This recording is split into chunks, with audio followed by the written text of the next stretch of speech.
Class 10-এর Bangla অভিষেক কবিতা। Class 10-এর Bangla অভিষেক কবিতা তোমরা সবাই মন দিয়ে শোনো আর লেখো, আর সবাই লাইক আর সাবস্ক্রাইবটা দিয়ে দাও। অভিষেক রচনাংশটিতে কার অভিষেকের কথা বলা হয়েছে? মহাকবি মাইকেল মধুসূদন দত্তের অভিষেক রচনায় রক্ষরাজ রাবণের পুত্র ইন্দ্রজিতের অভিষেকের কথা বলা হয়েছে। ইন্দ্রজিৎকে রাবণ ও মন্দোদরীর সন্তান মেঘনাদ দেবরাজ ইন্দ্রকে জয় করেছিলেন বলে বীরশ্রেষ্ঠ ইন্দ্রজিৎ নাম গ্রহণ করেছিলেন।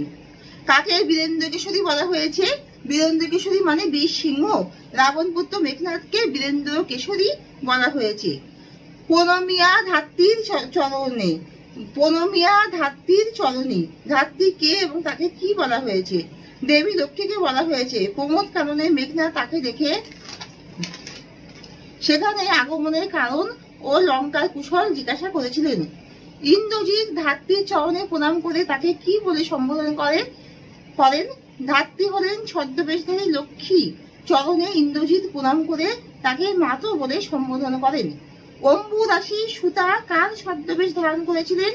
অম্বুরাশি সুতা অর্থাৎ লক্ষ্মী ইন্দ্রজিতের ধাত্রী প্রভাষায় ছদ্মবেশ ধারণ করে প্রমোদ কাননে এসে ইন্দ্রজিৎকে বীরবাহুর মৃত্যু ও রাবণের যুদ্ধযাত্রার সংবাদ দিয়েছিলেন। বীরবাহুকে লঙ্কেশ্বর রাবণ ও গন্ধর্ব তনয়া চিত্রাঙ্গদার পুত্র বীরবাহু। কীর্তিবাসী রামায়ণে তার উল্লেখ আছে। মহাশকী রাক্ষসাধিপতি কাকে বলা হয়েছে? মহাশকী রাক্ষসাধিপতি বলতে রক্ষরাজ রাবণকে বোঝানো হয়েছে। পুত্র বীরবাহুর মৃত্যুতে তিনি মহাশকী। জিজ্ঞাসিরা মহাবাহু বিস্ময় মানিয়া। মহাবাহু কে? মহাবাহু হলেন ইন্দ্রজিৎ। রামচন্দ্রকে রাত্রিকালীন যুদ্ধে তীরের আঘাতে কেটে ফেলা সত্ত্বেও তারই হাতে বীরবাহুর মৃত্যু সংবাদ শুনে তিনি বিস্মিত হলেন। তবে এই বারোটা, এই অদ্ভুত বারোটা, এর অর্থ কি? রাঘবের হাতে বীরবাহুর মৃত্যু, ইন্দ্রজিতের তীরের আঘাতে যে রাঘবের মৃত্যু হয়েছে সে কি করে বীরবাহুকে হত্যা করে, তাই বার্তাটি অদ্ভুত। ভগবতীর অপর নাম কি? লক্ষ্মী। ইন্দিরা সুন্দরীকে কি কি বিভীষণে ভূষিত করা হয়েছে? ইন্দিরা সুন্দরী তথা লক্ষ্মীকে রত্নাকর ও রত্নোত্তমা বিশেষণে ভূষিত করা হয়েছে। হা ধিক মোরে, বক্তা কেন নিজেকে ধিক্কার দিয়েছিলেন? স্বর্ণলঙ্কা যখন শত্রুপক্ষের ঘেরাটোপে প্রিয় ভাই বীরবাহু যখন নিহত, পিতা যুদ্ধযাত্রার প্রস্তুতি নিচ্ছেন, তখন প্রমোদ কাননে মেয়েদের মাঝে এই বিলাসিতা শোভন নয়, তাই এই আত্মধিক্কার। গুছাবো ও অপবাদ, অপবাদটি কি?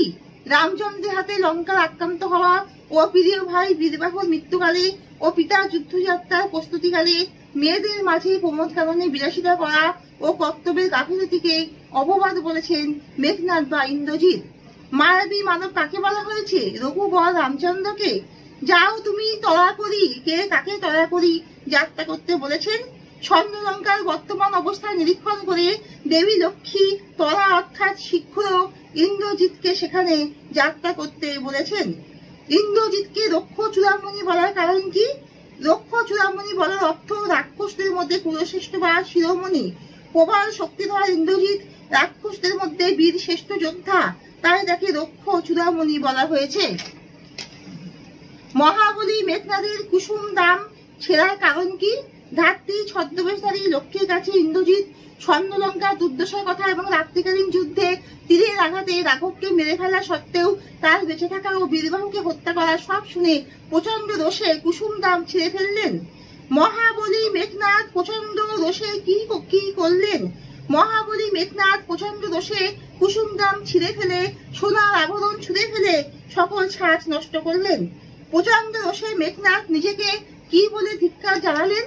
স্বর্ণলঙ্কার এই দুর্দশা রাঘবকে হত্যার পর তিনি বেঁচে আছেন ও প্রিয় ভাই বীরবাহুকে হত্যা করেছেন, পিতা যুদ্ধ যাত্রা করছেন, তখন মেঘনাদ প্রমোদ কাননে মেয়েদের মাঝে বিলাসিতার মগ্নই ভাবনা থেকে তিনি নিজেকে ধিক্কার জানালেন। এখানে শেষ করছি, তোমরা সবাই লাইক আর সাবস্ক্রাইবটা দিয়ে দাও।